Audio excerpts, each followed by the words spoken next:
This is your family's first and most important line of defense against Mother Nature. When she strikes, make sure you call the people that I trust, my family and friends at Exterior Home Solutions. Exterior Home Solutions 2-minute drill on this Thursday. Tennessee just 1 day away from their first fall scrimmage. That is tomorrow night at Neyland Stadium. Got to hear from Kelsey Pope today. He just kept talking about how much competition in the room has pushed the room to be better, and that's why you've seen growth. Yeah, and we've talked about it all offseason, right? Don't take a day off if you're a wide receiver. And I think you're seeing the fruits of the work that these guys have put in. And, you know, there's a lot of talk about how far Chaz Nimrod has come from a year ago. And Kelsey Pope talked about, you know, how many balls he caught and the work he put in this summer. But it's not just him. It's the work Brew McCoy put in to physically get back to play. The maturity of Squirrel White, just on and on. Yeah. And I think it's natural maturity, but I also think when you sit in that room, if you're a wide receiver and you say, I want to play, I better show up every day because there's a bunch of guys in this room that can play. There's more competition there than there's ever been.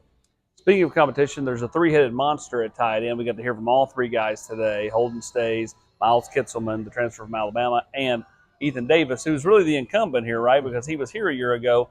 And he talked about, you know, Alec Ablin coming to him after the season saying, hey, we had some guys leave. We're going to have to bring some guys in. He's like, it didn't ever really bother him because, you know, they're always going to try to bring in players that they think could be better than you. Now it's up to each player, and specifically him, to go out and beat them out. Yeah, and Ethan Davis, in my conversation when he talked about how much he learned a year ago, you know, he said, you were young, you came in, you thought you were ready. And he goes, I quickly found out that physically I wasn't ready. You know, I needed the weight room. I needed the added weight. He's about 248 right now. He wants to play around 245. That's 20 pounds heavier than he was. You know, he said the learning curve for him was, you know, obviously the physicality in the run game. And he feels much more comfortable in that. He knew what he had to work on. And he also knows that they play multiple tight ends, and he needed help. It couldn't be just him in the room. They had to go get some help. They've got some diversity in that group, different type players. He's a different player than Stays, and obviously Kitselman's a different player than both those guys.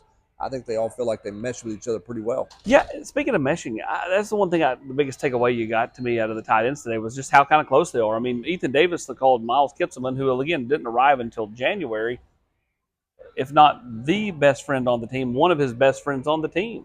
I mean, and again, that's a guy you're competing with, you know, for playing time. Yeah, but again, I think both those guys recognize in the spring, hey, we need each other, right? Ethan Davis can learn a lot from Miles Kitselman because Miles Kitselman's blocked. I mean, that's what he's done, you know, and that's where Ethan Davis had to grow. The flip side for Miles Kitselman, and talking to him, you know, he's talking about it's so loose around here. Like, this is what we want you to do conceptually. Now go make it work. And if you have to tweak it or adjust a little bit, it's not nearly as structured as what he's come from, and he's trying to learn to play in space. Well, a big receiver like Ethan Davis can help you play in space. So I think they feed off each other to help develop their skill sets very well. That's helping get closer together. Tennessee's first scrimmage coming up tomorrow night, that being at the stadium. That will conclude around 9:30 or so. We'll have complete coverage of that, of all the insider details and notes, and Coach Heupel's thoughts after the scrimmage. He is Brent Hubbs. I'm Austin Price.